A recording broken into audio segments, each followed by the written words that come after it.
Do you remember the last time you wore something that made you feel like the whole world belonged to you? Not a special occasion, just a Tuesday. Just an ordinary Tuesday in 1974.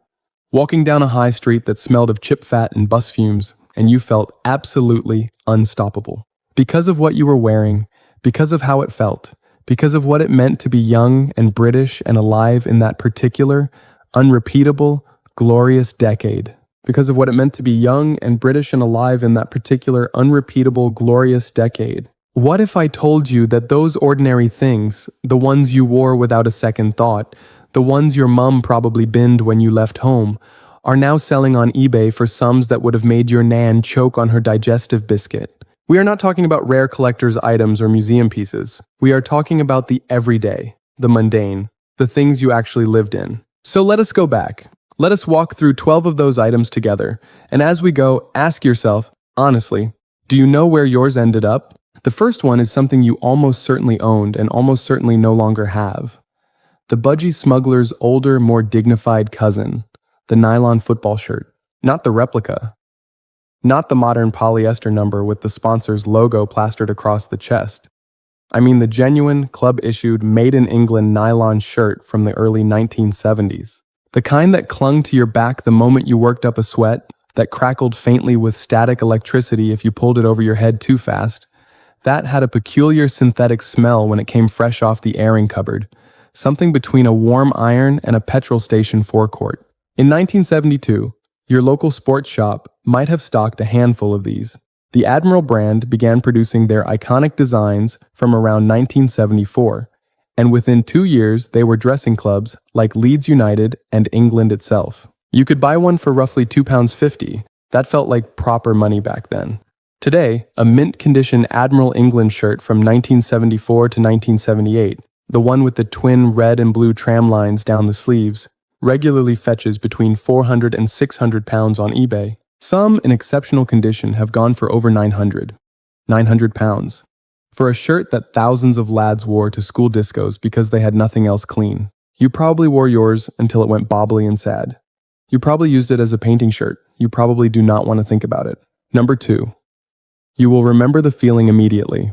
The slight resistance of the zip, that particular brass-colored pull, and then the rush of cool air against your chest. The Harrington jacket. Named, allegedly, after a character in the American soap opera Peyton Place, but adopted by British youth culture so completely, so passionately, that it became something else entirely. By the early 1970s, it was the uniform of a generation, mods, skinheads, suede-head lads, and eventually just about everyone in between. The original Barracuda G9, manufactured in Manchester, had a tartan lining in Fraser tartan, red and yellow, that became as recognizable as the jacket itself. You would feel that lining against the inside of your wrists when you pushed your hands into the pockets. It was smooth and cool, and it made you feel like you were part of something, even if you could not quite name what. In 1971, you might have paid around £8 for one. Today, an original early 1970s Barracuda G9 in good condition can sell for £300 to £500. In exceptional condition, with the original label intact, closer to $700 or $800. Your mum gave yours to the Oxfam on Fenchurch Street sometime around 1983. You know she did. Third on our list, and this one genuinely hurts. The platform boot. Not just any platform boot, the specific, glorious, theatrical platform boot of 1973 to 1975. The ones with the stacked sole that could add 4 inches to your height and about 40% to your sense of self-worth. Biba sold extraordinary versions from their Kensington High Street store, deep burgundy and forest green and black, with a stacked heel sometimes reaching 2.5 inches, occasionally more. You would save up for weeks for a pair. Some of you saved up for months.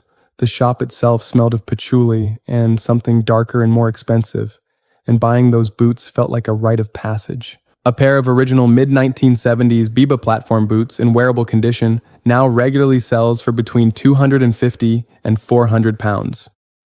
A pristine, unworn pair in the original box. There was one listed in 2023 for just over £1,000, and it sold within 72 hours. You probably wore yours until the platform split from the sole somewhere around 1977. You probably glued it back together with Bostik and wore them for another 6 months anyway. Number 4 brings us somewhere warm and slightly scratchy. The tank top. Now, before you laugh, listen carefully, because the tank top of the early 1970s is not the flimsy vest of modern times. This is the hand-knitted or machine-knitted sleeveless pullover, worn over a shirt with a wide collar, in colors that simply do not exist in nature. We are talking burnt orange and chocolate brown together on a single garment. We are talking mustard yellow with navy chevrons. We are talking about patterns that would give a modern graphic designer an existential crisis. Between 1971 and 76, the tank top was not ironic. It was not vintage. It was not a costume. It was simply what you wore to school, to the pub, to your girlfriend's parents' house. It said, "I am a person of taste, and I have read this month's Jackie magazine." Original 1970s tank tops, particularly those in unworn condition, or those with unusual color combinations and maker's labels intact, have become genuinely sought after. Mint condition examples in premium wool or acrylic with period-correct labels sell consistently for 60 to 120 pounds on eBay. Some rarer examples from specific British manufacturers have gone higher, considerably higher. Yours is in a bin bag somewhere in your parents' loft, assuming it survived. Fifth, and this one is deeply personal for many of you, the Oxford bags. Trousers so wide at the hem that they could accommodate a small family of field mice. In 1973 and 74, the width of your trouser leg was a statement of intent. The most extreme versions flared to 26 or even 28 inches at the hem. You walked down the street and the fabric billowed around your legs like a very fashionable sail. These were often in high-waisted cuts in polyester blends, in earth tones, caramel, rust, sand, or in more daring prints. Burton the menswear had their own version. So did John Collier. So did every market stall from Manchester to Maidstone. A pair of original 1970s Oxford bags, or extreme flares in unworn condition with tags, particularly in unusual fabrics or from named manufacturers, regularly appear on eBay with asking prices of 80 to 200 pounds. Verified sale prices for the best examples have reached 300 and beyond. You probably had yours taken in at the knee sometime around 1978, as fashion narrowed and you tried to keep up. The trousers never forgave you. We are at number 6 now, and this one you wore on your feet every single day. The Clark's Wallaby, the moccasin-inspired crepe-soled shoe in that warm, natural suede that picks up every mark and scuff and tells the story of every place you have ever walked. First produced in 1967, the Wallaby hit its cultural peak in the early 1970s. It became the shoe of choice for everyone from university students in Durham to soul boys in Wolverhampton. The original 1970s Wallabies came in a natural tan, a deep brown, or, most prized of all, a pale stone color that seemed to glow in the right light. The crepe sole compressed slightly underfoot in a way that felt expensive and organic. You could feel every stone through it in thin socks, but you wore thin socks because that's what you wore. New old stock Wallabies from the early 1970s, genuine original pairs discovered in old shoe shop stockrooms, now command between 150 and 400 pounds depending on condition and size. Even well-worn originals with their distinctive original labels sell for 60 to 100. Someone's granddad still has a pair in a shoebox under his bed in Coventry. They are in immaculate condition, and he has no idea. 7. The cheesecloth shirt. Good Lord, the cheesecloth shirt. If you were a certain kind of young person in 1971 to 75, if you listened to Cat Stevens and went to festivals in fields in Shropshire and thought deeply about things, you owned at least one cheesecloth shirt. It was thin as a whisper, slightly translucent, gathered at the cuffs and often at the collar. These were sold at market stalls, at boutiques with names like Caftans and Things, at shops on the King's Road that no longer exist. They cost between 60 and 90 pence in 1972. They required delicate washing and repaid your care by lasting for years. Today, original British-made 1970s cheesecloth shirts in excellent condition sell for 40 to 120 pounds. The rarest, most decorative examples go considerably higher. Yours probably disintegrated somewhere around 1979, lovingly, gradually, thread by thread. Number 8. This one is for the women who wore it with absolute authority. The maxi coat. Not just any maxi coat, the specific theatrical floor-grazing maxi coat of 1970 to 73, when hemlines were engaged in a kind of arms race between mini and maxi and midi, and the maxi coat was the most dramatic statement of all. These came in faux fur, in herringbone wool, in velvet, in the most extraordinary patterns. You wore them over hot pants or over midi skirts, and either way, you looked like you owned the pavement beneath your platform boots. The best ones had enormous lapels and were belted at the waist, and if you were very lucky, they were lined in a slippery satin that whispered against your tights as you walked. Original 1970s maxi coats, particularly those in faux fur or unusual patterned wool, and particularly those with British makers labels, regularly sell for £150 to £400 on eBay. The finest examples in excellent condition have reached £600. You wore yours until it molted. You wore it anyway. 9 brings us to something smaller but no less significant. The enamel badge. Not the modern printed button badge. The original handcrafted, often union-made enamel badge that came from a very specific tradition of British working class and political culture, and which was also, by the early 1970s, available at every market and in every sweet shop window for 5 or 10 pence. You might have had a badge declaring allegiance to a football club. You might have had a rock band badge, Slade, T-Rex, David Bowie. You might have had a political one, or a peace symbol, or something that simply made you laugh. You wore them on your school blazer lapel or on your Harrington jacket or pinned in a constellation across your denim jacket.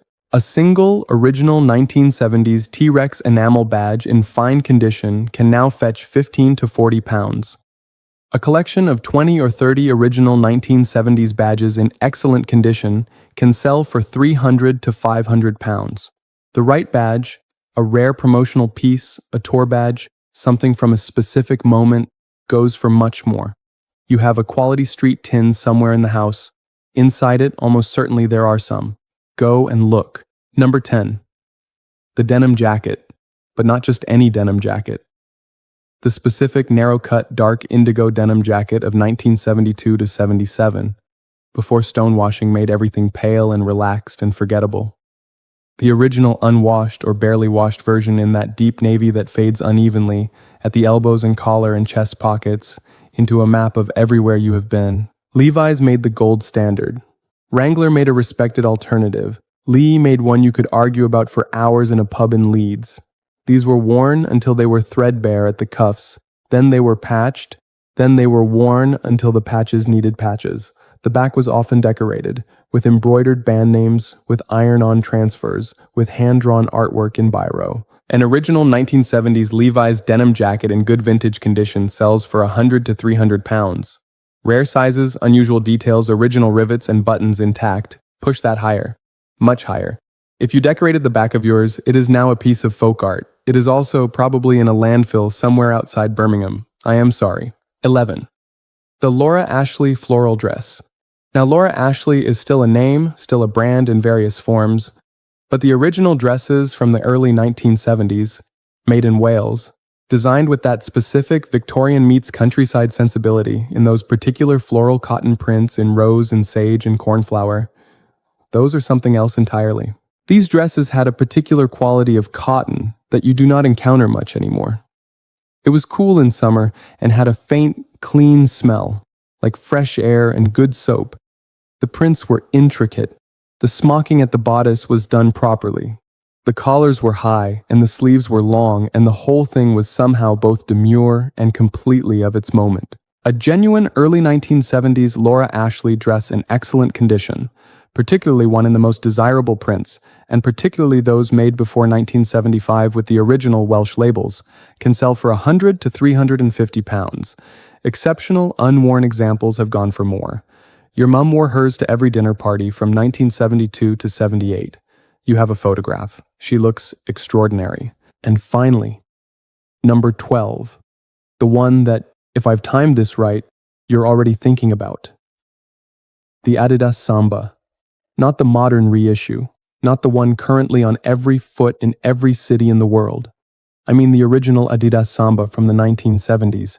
the one with the slightly different last, the gum sole that had a particular grip and a particular smell, the leather that was firm at first and then softened around your foot like it had decided to become part of you. The Samba was first produced in 1950 for use on frozen European football pitches, but it became a street shoe in Britain in the mid-1970s, worn by football lads and mod revivalists and anyone with the good sense to recognize the perfect shoe when they saw it. In 1976, you could buy a pair for around £8 in a sports shop. Today, a vintage 1970s Adidas Samba in genuine good condition, with the original tongue label, the proper gum sole color, the right stitching detail, sells for between £200 and £500. Mint-boxed examples from the 1970s, if you can believe it, have fetched over £1,000. The one you wore to the school disco in 1977 is not available. You wore it completely and thoroughly into oblivion, as it deserved. But somewhere out there, in an attic in Sheffield, or a stockroom in Wolverhampton, or a shoe shop basement in Glasgow, there are pairs that never quite made it into someone's hands. And the people who find them are paying extraordinary sums for them, because they understand something important. They understand that these things were never just things. They were the texture of a life. They were the evidence of who you were at 17, at 19, at 23, walking into a decade that felt like it belonged to you. Britain in the 1970s was complicated and messy and sometimes genuinely difficult, but it was also alive in a way that is very hard to describe to someone who was not there. The music was loud, and the colors were extraordinary, and the high streets had character, and the market stalls had genuine treasures. And you wore all of it without knowing for a second that you were living through something that people would one day pay hundreds of pounds to hold in their hands. If you have anything left, anything at all, from those years, I want you to go and find it. Not to sell it necessarily, just to hold it. Just to remember the weight of it, the smell of it, the feeling of being the kind of person who wore it without thinking twice. And if you are watching this and you actually have one of these items, a Harrington in the back of a wardrobe, a pair of Wallabies in a shoebox, a Laura Ashley dress in a bin bag in the loft, please leave a comment. Tell us what it meant. Tell us where you wore it and who you were when you wore it. Because that's what this channel is really about. Not the prices, not the eBay listings. It's about the memory that lives inside an object. It's about the fact that a nylon football shirt or a cheesecloth blouse or a pair of platform boots can carry an entire decade inside it, folded up, waiting. Next time, we're looking at 12 British high street shops from the 1970s that no longer exist, and the things they sold that you still dream about. I promise you will feel every single one of them. Until then, take care of yourselves. And if you have got a quality street tin somewhere in this house, go and open it.